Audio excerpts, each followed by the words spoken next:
असा 50 मुलांचा वर्ग भरलेला होता माझ्याकडे बघा, लक्ष द्या. ज्यांच्या कानापर्यंत आवाज येतोय त्यांनी माझ्याकडे बघा. 50 मुलांचा वर्ग भरलेला होता. 50 मुलांना गुरुजी शिकायला आले. हातामध्ये पांढरा खडू घेतला. उदाहरण फार गोड आहे, माझ्याकडे बघा. काळ्या बोर्डावरती वाक्य लिहिलं गोदावरी. आणि वर्गातल्या 50 पोरांना प्रश्न विचारला, पोरांनो आजचा आपला विषय गोदावरी. सांगा बरं, गोदावरी गंगेचा उगम कुठून झाला? वर्गामध्ये 50 पोरं होती.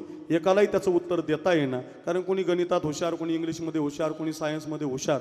पण सगळ्यात मागच्या बेंचवर आपल्या पैठणचा एक बाळू नावाचा पोरगा बसलेला होता.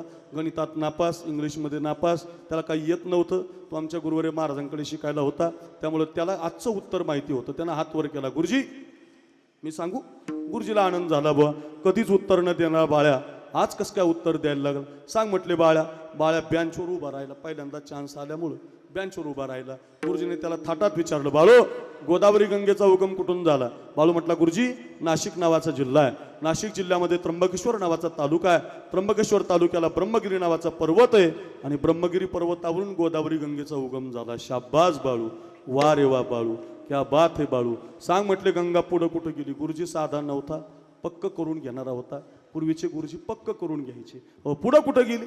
पुढं कुठं गेली म्हटल्यावर बाळ्या म्हटला, गुरुजी बाळ्या साधा नव्हता, पैठणचा होता. बाळ्या म्हटला, गुरुजी जशी ब्रह्मगिरी पर्वतान गंगा निघाली तशी ती कुशावर्त नावाच्या कुंडात आली. शाबास बाळू, वा रे वा बाळू. पुढं कुठं गेली? पुढं कुठं गेली म्हटलं. बाळ्या म्हटला, गुरुजी कुशावर्त नावाच्या कुंडातून निघाली, गंगापूरच्या धरणात आली. पुढं म्हटलं नाशिकच्या रामकुंडात, पुढं नांदूर मधमेश्वर, पुढं कोपरगाव, पुढं गंगापूर, पुढं कायगाव टोका, पुढं पैठणचा नाथसागर. आता बाळूच्या लक्षात आलं, गुरुजी काही थांबत नाही. पुढं कुठं गेली, पुढं कुठं गेली, पुढं कुठं गेली. गावं काही संपायचे नाही, धरणं काही आटपायचे नाही, काल्याचं कीर्तन काही व्हायचं नाही. म्हणून बाळ्यानं शेवटचं उत्तर दिलं, गुरुजी या गावातून त्या गावाला गेली राहू द्या, या कुंडातून त्या कुंडात गेली राहू द्या, या धरणातून त्या धरणापर्यंत गेली राहू द्या.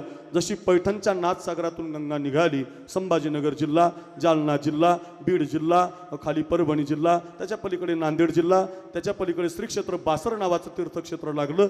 सरस्वती मातेच्या पायाला स्पर्श केला, आणि एकदाची गंगा सप्तमुखानं समुद्राला जाऊन मिळाली. आता उत्तरच ठेवलं नाही बाळूनं. पण गुरुजी जरा पुढच्याच घरातला होता. गुरुजी म्हटलं, बाळ्या गंगा समुद्रात गेली, पुढं कुठं गेली? आता कशाला पुढं कुठं गेली म्हटल्यावर बाळ्या म्हटलं, गुरुजी आता तुमच्या डोंबल्यात गेली. का?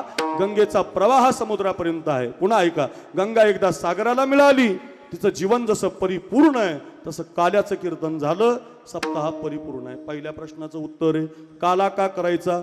परिपूर्णतेचा आहे म्हणून तो शेवटी करायचा. दुसरा प्रश्न आहे, दुपारी का? 5 ते 6 का?